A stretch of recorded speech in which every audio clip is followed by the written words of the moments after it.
Humans are a deeply groupish species. Throughout history, we've always had a tendency to draw lines in the ground, identifying in groups and out groups. The people who are in our tribe and those who are out. There's a sense of meaning, even security in belonging. It brings us familiarity, safety, and the comfort of being surrounded by people who are like us, who share our ideas and our worldviews. A lot of this natural tribalism is unconscious, and it therefore takes a certain degree of courage to break away from a group's consensus, to go our own way, to risk rejection. In ancient times, being expelled from the tribe almost meant certain death. So that drive to stay connected, to stay affiliated, is deeply rooted in us.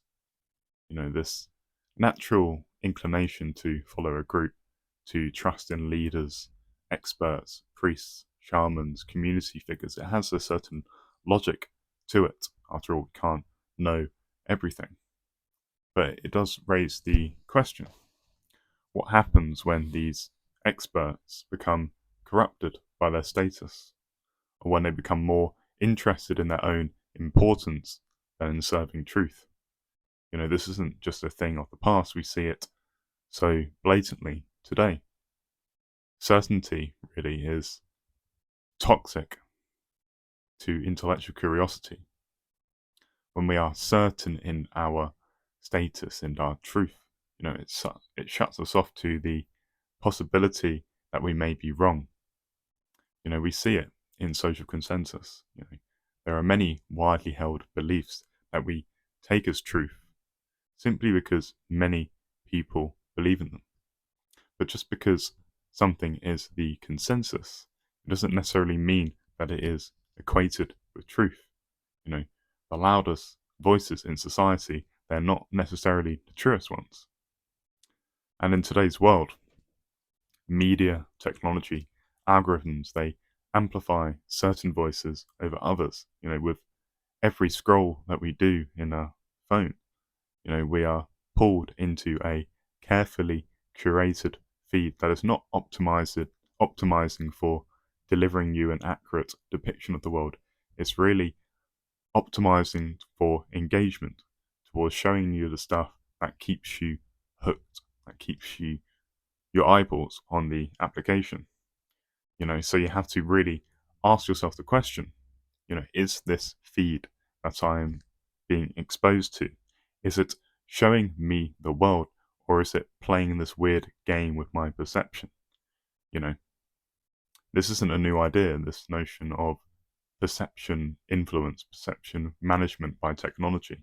Intelligence agencies, they've known this sort of understanding for a while, really. And it makes sense. It makes sense that our perceptions can be managed, influenced, and manipulated. And these manipulation devices, they're very close. They're in your pockets most of the time. And of course, they're going to be certain powerful entities who have an interest in the objective of altering your perception in a particular way. Advertisers do this when they want to sell you a particular product. So, of course, governments would have a certain interest in this because they're interested in regulating the behavior of a population in a certain manner. And in order to regulate the behavior of a population, you have to organize their perceptions. You have to determine what people see in the world, what sort of views, what sort of perceptions do they generate, what do they deem important, what do they pursue. And a powerful way to do this is, of course, to manipulate people in such a way that they don't even know that they're being manipulated, and this requires a certain understanding of one's psychology and the ability to subtly manipulate it in often subliminal ways. And as we engage with a social media feed, often we don't recognize this subtle manipulation that is being organized to keep us upon the apps. And when we watch an advertisement, some people are conscious of it, but a lot of people aren't. The advertisers, people who design them, they know that the colors, the images, the sounds, they can tap into certain psychological circuits in our brain. And there's a deep sophistication, really. And if you think about how scrolling through these social media feeds, you are giving them the application deeply intimate information regarding yourself, what you look at, what you have a tendency to stay at, what sort of things cause you to leave the application. You're giving a vast multitude of data points, and that opens up the doors for pretty profound and sophisticated psychological manipulation, really.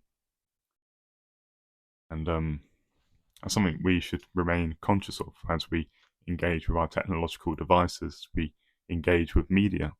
We should think about what is the intention behind this media that I'm viewing.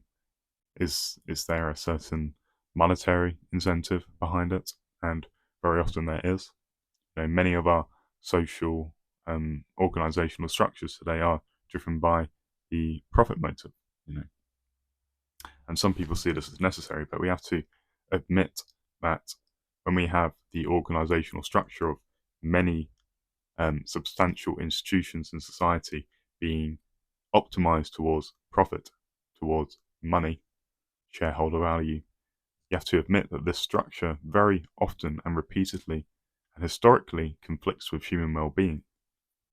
Often the flourishing of human beings is superseded by the objective of optimizing monetary returns for a small group of people at the top. And I think we need to take an honest look at ourselves and the society that we live in, and we have to think, what is our society optimizing for? What, on a personal level, are you optimizing for? What are your priorities? To use another example of what I think that a very important and sacred thing has been corrupted by monetary incentive, I think this relates to the topic of food. We look around at the world we live in today, we see a skyrocketing rate of metabolic disorders. You walk into a supermarket, you'll see shelves lined with processed packaged products that masquerade as food, but are really these profit-seeking commodities. If you consider why certain foods taste so addictively good, the profit motive is clearly at fault for that. Fast food and sugary treats, they mimic what we've already craved, sweet, high fat kind of foods. And this mimicry, it seduces us into an addictive relationship with food, an addictive cycle of craving and consumption. And it happens because it's profitable. It's not that these businesses care about your health. They care about return, and they will optimize for that objective, even if it means doing stuff which is, clearly unethical. Addiction is a big business today, whether it's food, gambling, certain video games. We live in this world of shiny objects designed to seduce us to seduce us with its sort of, I don't know, this kind of illusory glimmering or whatever. But the seduction is not designed to help us to flourish. It's not to raise our awareness, to raise our vibrations. It's really extracting our energy. And there are so many things in our world today that give this kind of promise of a happiness that is illusory, and it ends up always taking our energy and our money. And who benefits from the structure is it's an oligarchical structure, because a small group profits from this, very at the expense of the health, both the mental and the physical health of a vast majority. And we're just convinced to accept this as a normal structure. And if we think about it, those who are at the top of these sort of predatory and exploitative and extractive organizations, they operate from a perspective of egoic separation, the sense that I am me and they are them. And this allows them to rationalize actions that, if we took on a more enlightened, more spiritual, and more connected worldview, this would be absurd, illogical. You know, if they saw the people that they are selling this shit to as extensions of themselves, they wouldn't have the metaphysical framework to justify exploiting them, because a harm done to another is essentially a harm done to themselves. You know, empathy is really what I'm trying to draw attention to here. It's so easy in our world today to vilify others, to look at those who exploit and think, I am better than them. But it takes courage, I think, to look at our own actions and see where we might knowingly or unknowingly cause harm. I think we should really recognize one's own flaws, one's own capacity to hurt. And this is a profound step, I think, towards cultivating true humility. We see this in spiritual circles where there is a so called spiritual hierarchy, a sense of levels of enlightenment. But true enlightenment isn't about being special, it's not about being a special being, it's about engaging in enlightened actions. Humility is the key emotion that I'm trying to draw attention to here. But and without it, you know, we fall into spiritual egotism, the idea that our perspective is more valid than another's because we're more connected or more aware. So really what I'm going to bark on about is humility and the awareness of our blind spots. This is vital. We need to stay open to being wrong, to recognizing our ego's influence on our perceptions. And this is what allows us to transcend selfish agendas and to align with something greater than ourselves. And, you know, isn't that where true meaning lies, beyond the limits of our own ego, in this sort of this direction of contributing to something that outlasts us, that serves a broader purpose, that isn't just serving ourselves, it's serving something more, you know? Really, the fruits of enlightenment, they lie in the quieting of egoic desires. And it's here where we find alignment with what is deeply meaningful, beyond just the individual self, beyond just, you know, the lattering and insatiable desires of the ego. I think that's where true fulfillment lies. Anyways, I'll leave that at that. Enjoy the rest of your day. Like and subscribe and all that jazz.